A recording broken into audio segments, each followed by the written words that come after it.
Oh, do I totally blend into this couch? It's a shade. It's a shade different. It's a shade That different. was not intentional. Okay.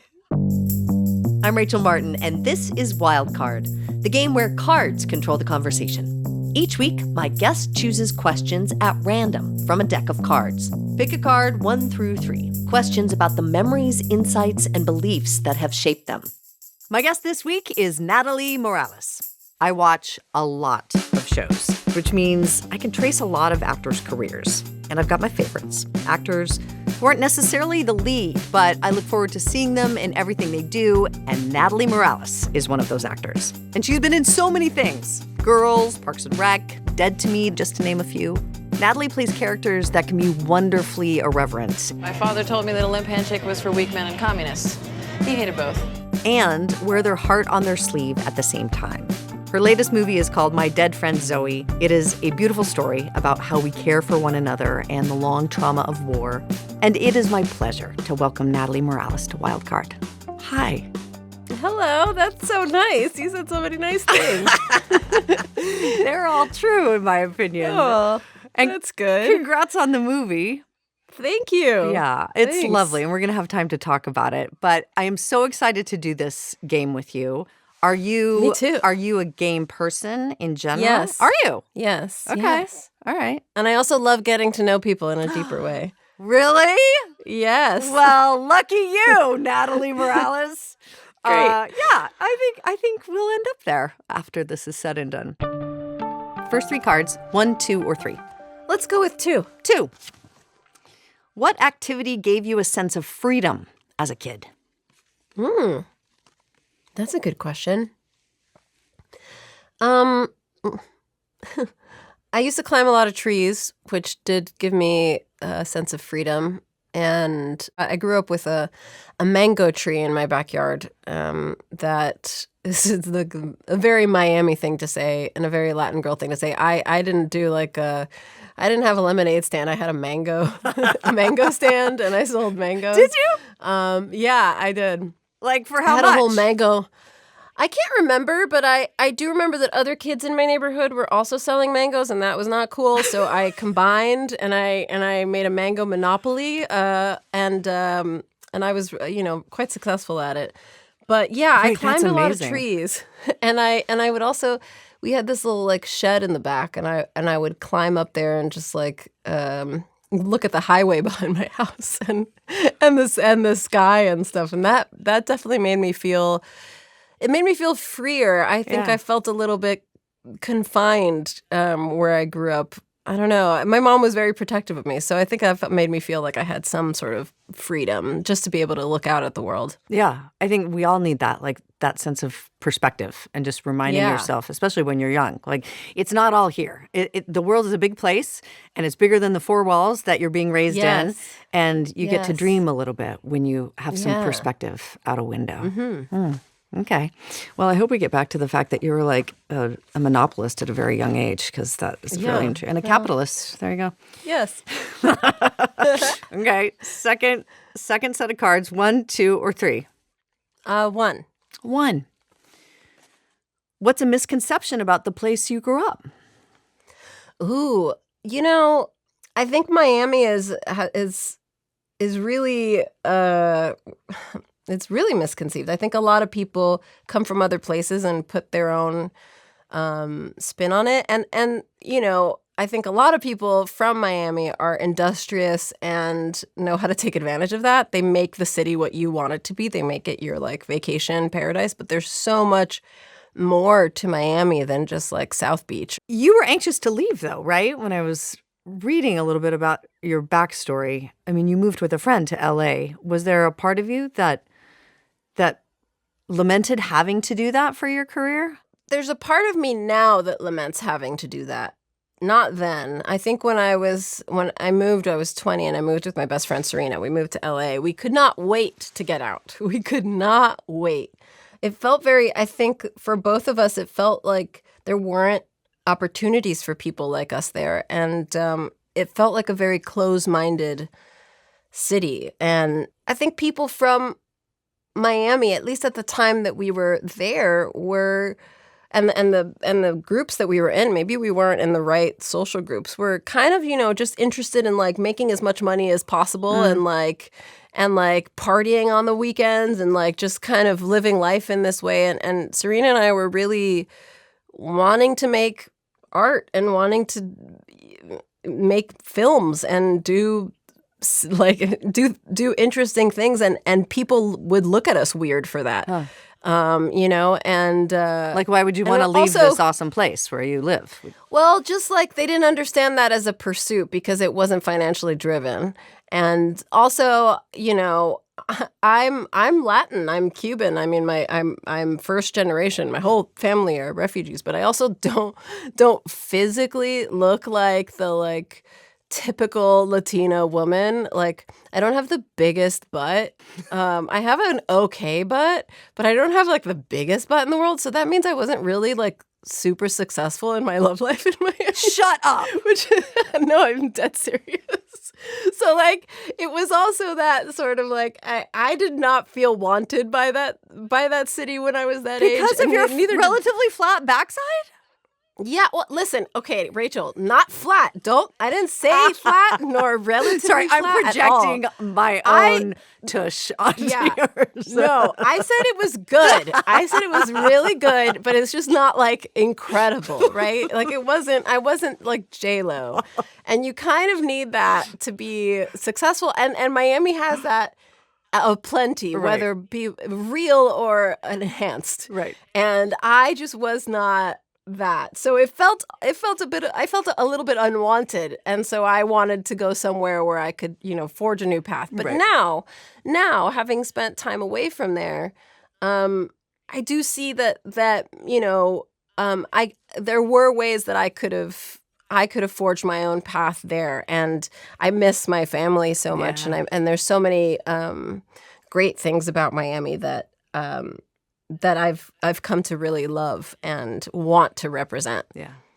Okay. 3 more. 1, 2, or 3. I guess let's go with 3. How do you consciously try to emulate your parents? I like this one. Oh, I don't. Oh, say more. I don't. If anything, I guess I don't consciously try to emulate anybody. In fact, I try to do the opposite as much as I can. However, I will say that my mom has this real incredible sort of like quiet selflessness where I'll find out, years later that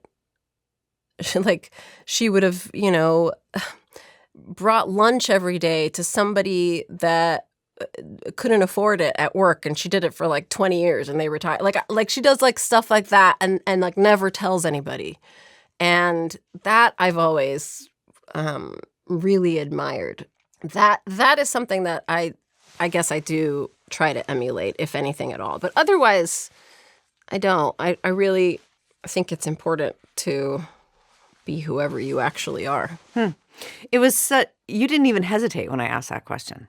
And for some people, they work hard to. They're like, oh, well, this I loved about my parents and this. But it's interesting to me that the idea of replicating someone else's perspective or beliefs or actions feels like anathema to you. Like there's something. Yeah. There's a real independent streak going on in you. Yeah. Where'd that come from? Did that come from your parents? No, not at all. I don't think so. Actually, my mom and I were just talking about this because she showed me this school picture that I had where my hair was just horrible. It was a ponytail on just one side of my head, not both sides, Hell not yes. pigtails, just one side. One side And- pony. Up or down? Yeah, up. Up. Yeah. up. And I was like, and she was like, I can't believe you made me. You wanted your hair like that. And I was like, I didn't want my hair like that. You did that to me. And she goes, no, you wanted your hair like that. And I fought you on it. And I was like, no, you did this to me. You always gave me bad hairdos. And she's like, Natalie, no. And I tend to kind of believe her with that one. With most other things, I think she has a warped memory. But with that one, I think I just always liked what I liked and didn't like what I didn't like. And I think I don't know. From a very young age, I kind of was independent, but I also didn't like anybody telling me what to do. Yeah. Like that. I mean, that's a thing as adults, we always try to, I don't care what people think. I'm just my own person. That's a hard thing for a kid to be, to like not care about the consequences of wearing a side pony. It's not that I don't care what people think is too broad of a term. I care that what I am trying to put out there is coming across the way I want it to. You don't want to be misunderstood. Yeah, I don't want to be misunderstood. But if you are interpreting me correctly and you don't like it, oh well. Yeah. That's always how I felt, I think. Okay. So, I mean, I think you should bottle that stuff up and sell it. Like I've got a middle schooler who could use a dose of it. Like it's a special superpower. If you understand me and you don't think it's cool, then you have bad taste. That's all I gotta say.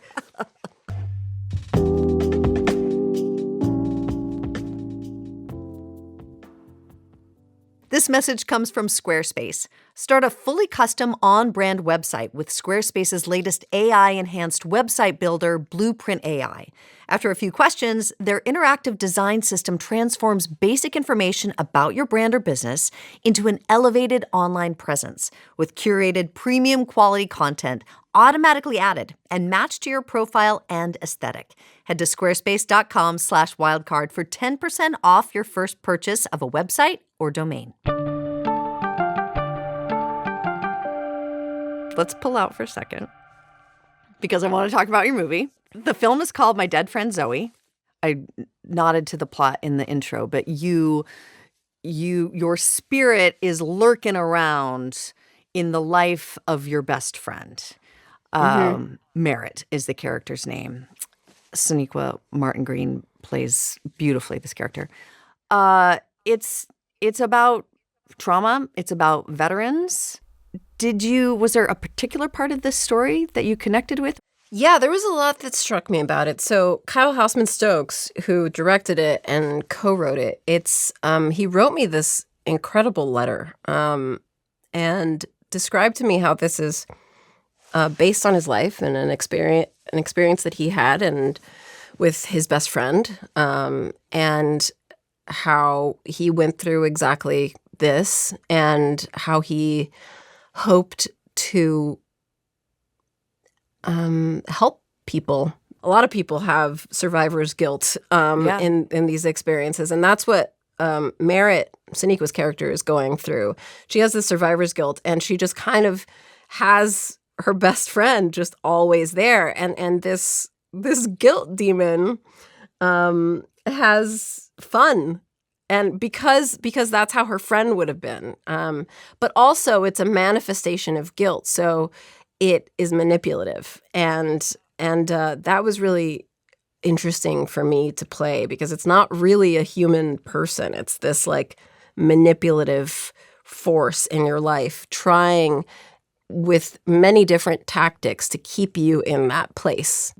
Outside of the creative director of the whole film, did you talk to other veterans? Yes. In fact, most of our cast were veterans, which was amazing. I mean, I think Sonequa and me and Ed were the only people who weren't veterans in the whole movie. Is Morgan Freeman a veteran? Morgan Freeman's a veteran, yeah.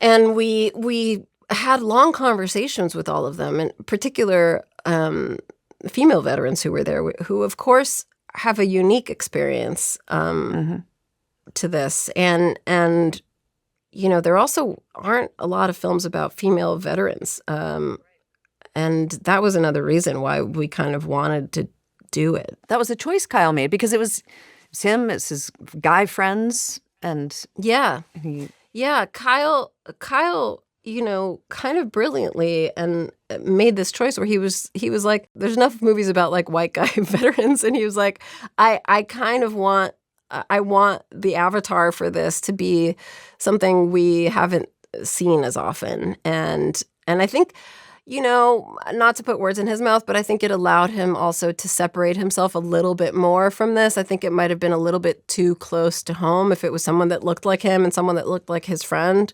So I think it allowed him to build some separation there. But I think it was a wise choice, and not only because it allowed me to star in it, but because I think it made the movie more interesting, maybe, at least to me. I would watch it now. Well, and I'm not really a war movie person, so. No, it's lovely. And it's like a beautiful portrait of a friendship, too. It's just a beautiful look at two people who so truly care about one another, and you can't always meet one another's expectations in a friendship either. 1, 2, 3. 1. How are you with authority? Oh, we already touched on this. We sort of touched terrible, on it. terrible. I think I have something that I've learned about recently, which is some people call pathological demand avoidance, which is I don't respect anyone who doesn't respect me. So I'm like totally fine with somebody being in charge and being at the helm of something and telling me what to do and that being their position, and I'm fine with doing that. But if I sense any kind of disrespect to me or to anybody else, it's gone. I'm out the window. I do not respect you at all. So I'm pretty bad with authority unless they are like, I don't respect people just because they have any kind of title. Right. It's really hard for me to do that. I can't, if I were to meet some sort of king or queen and they were like, these are all the things you have to do, you can't look them in the eye or something, I can't do that. Like, no, you're a person. You have diarrhea like everyone else. You're not anything special. Like, I don't care what titles or things you've had. I don't know. I have a hard time with authority, unless just because it was given to them. You know what I mean? Like, Are you good at telling people that? Like, if someone disrespects you and you need to sever the relationship or change it in some way, are you good at giving that feedback, or do you just like write them off quietly in your mind? It's usually not quiet. It's usually I'm not quite quiet about how I feel about people. I definitely like people to be on no uncertain terms about how I feel. Is that easier or harder in Hollywood? It depends on the metric. I think it's probably harder to advance in some way if you're not brown nosing, but I wouldn't know. I just have never been able to do it. I just don't. I do have a hard time with people telling me with the perceived demand of something. If I don't understand why you're asking me to do it. No, I get it. I'm not crossing you. Okay, 3 more. 1, 2, or 3. Let's go with 1. 1. What's a goal you're glad you gave up on? Oh, that's a nice question. Thank you. Huh. A goal I'm glad I gave up on. Being president. Come on. There's still time. I don't want to, though. But listen. Are you joshing me? Was that actually a goal? It was a goal. I was the president of my 8th grade class and of my senior class. And there was a time when I was like, I feel like I could be in politics. Huh? I wanted to be a lawyer. But I'm glad I gave up on that because it sucks. I would not. I feel like I'd be good at it, but I would hate it. It would not be fun. Because I don't play games like that. I can't play that game. Yeah. So it would be hard. I was also the president of my 8th grade class, and I was This is why we get along. Student body vice president. I didn't want all the responsibility of being president, apparently, but I thought vice president in high school was appropriate. And I also took the LSAT because my dad was a lawyer. I thought maybe I was going to be a lawyer. Yeah.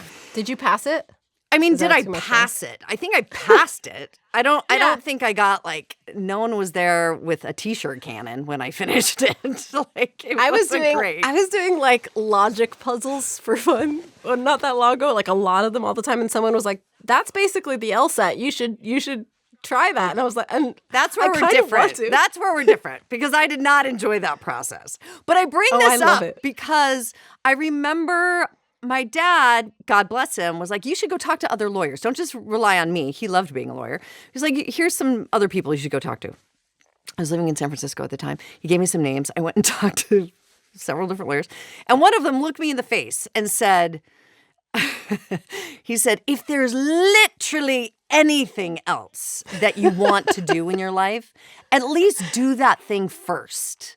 And That's so then funny. if it didn't scratch the, then fine, go be a lawyer.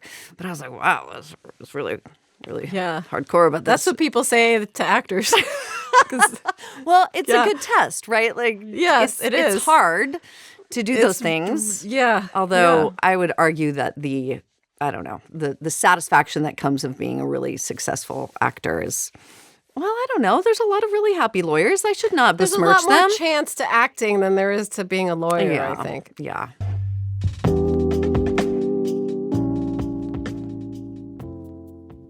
This message comes from Squarespace.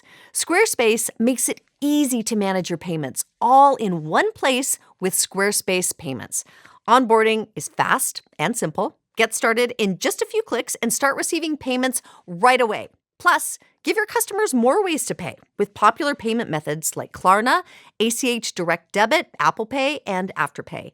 Head to squarespace.com/wildcard for 10% off your first purchase of a website or domain.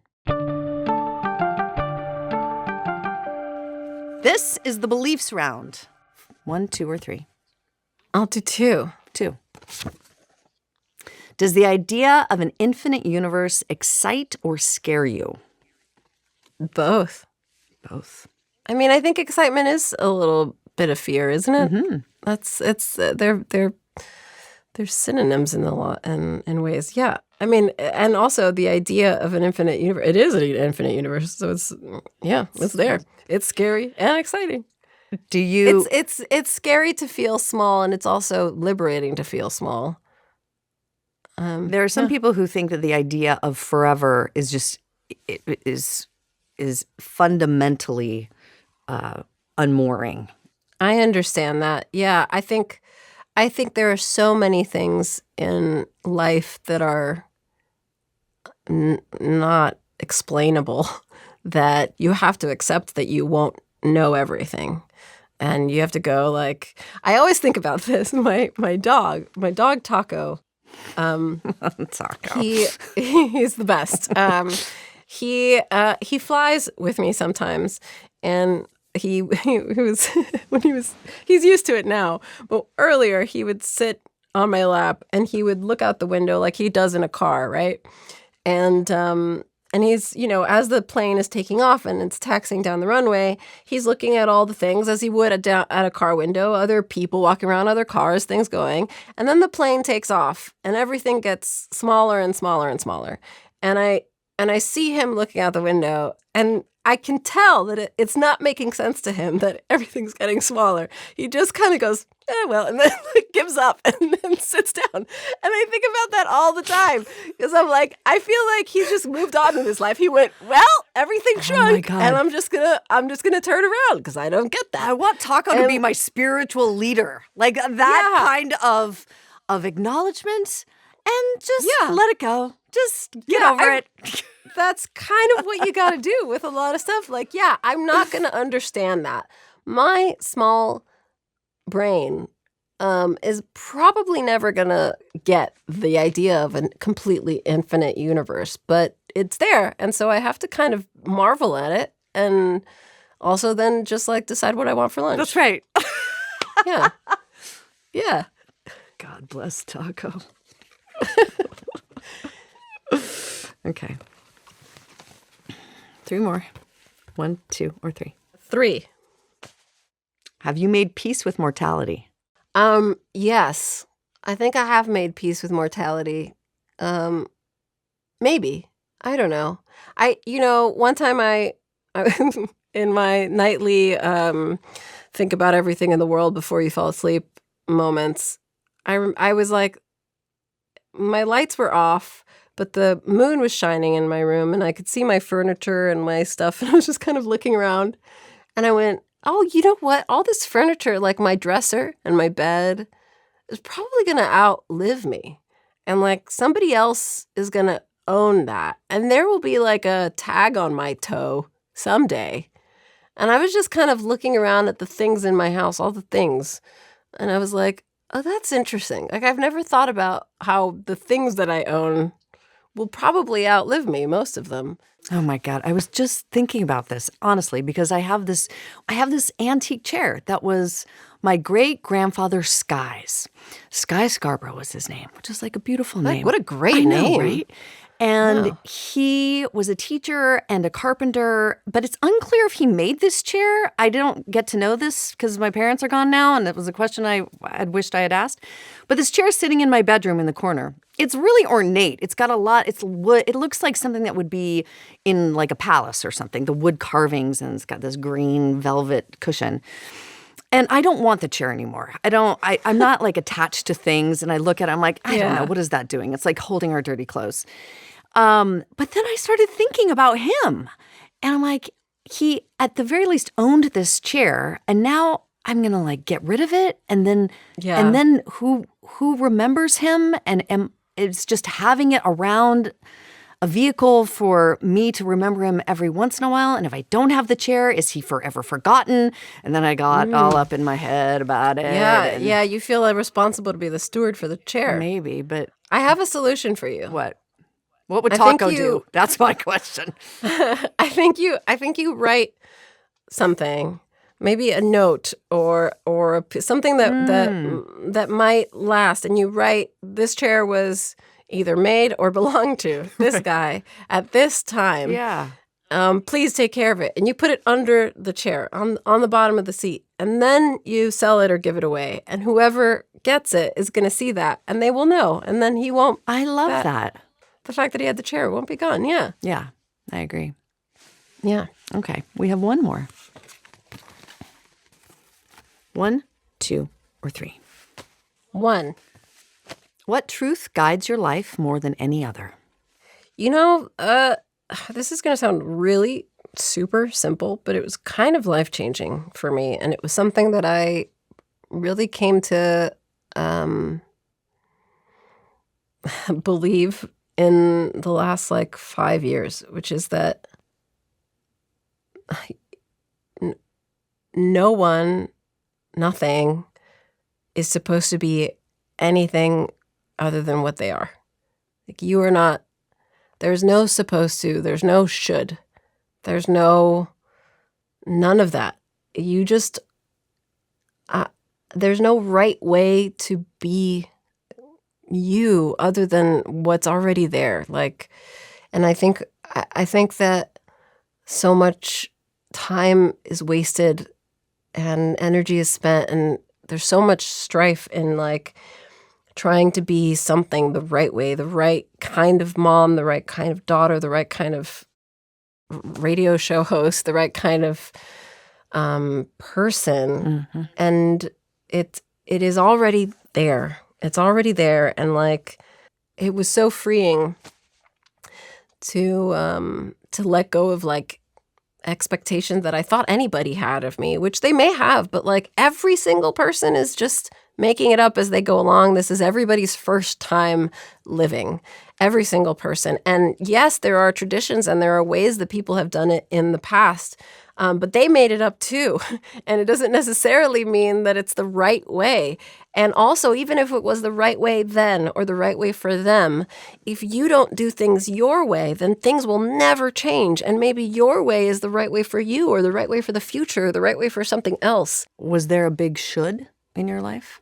I think there were many, many big shoulds. There was a lot of pressure, especially in the career that I had. There's so many examples of, should, right? Of what you should look like. And then I realized that the people that I really admired and the most successful people were the people that just did it the way they wanted to do it. They just were themselves.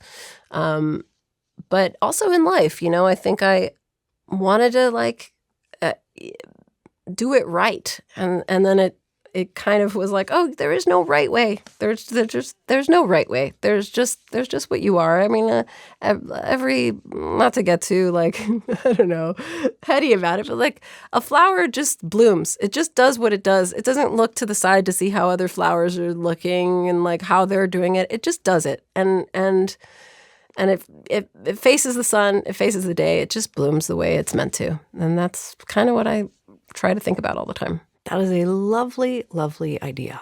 Yeah. Okay, so we end the show the same way every time. All right. You pick one moment from your past. You don't want to change anything about this moment, but it's just a place you'd like to linger in a little longer. Which moment would you like to revisit? You know, the first thing that came to my mind is a really nice one, and I'm going to use that one, which is my grandfather who raised me. Sometimes in the afternoon would sit in his like lazy boy recliner in the living room, and he'd sing. And in the like afternoon light, he'd just sing quietly some like old Cuban boleros like to himself. And I would watch him from the end of the hall. I'd kind of just like peek and listen to him. And sometimes I think about the light and the shadows and his voice. And he was just doing it for himself. It wasn't really that loud. It was just kind of like quietly singing. And I don't know anybody else that really does that. I mean, I know some singers that kind of like sing while they're doing other things, you know, kind of just around the house. But he would sit and sing, and I'd love to time travel to that just a moment longer. Natalie Morales, thank you so much for doing this. Her new movie is called My Dead Friend Zoe. It has been such a pleasure to talk with you. Likewise, Rachel. So nice to meet you.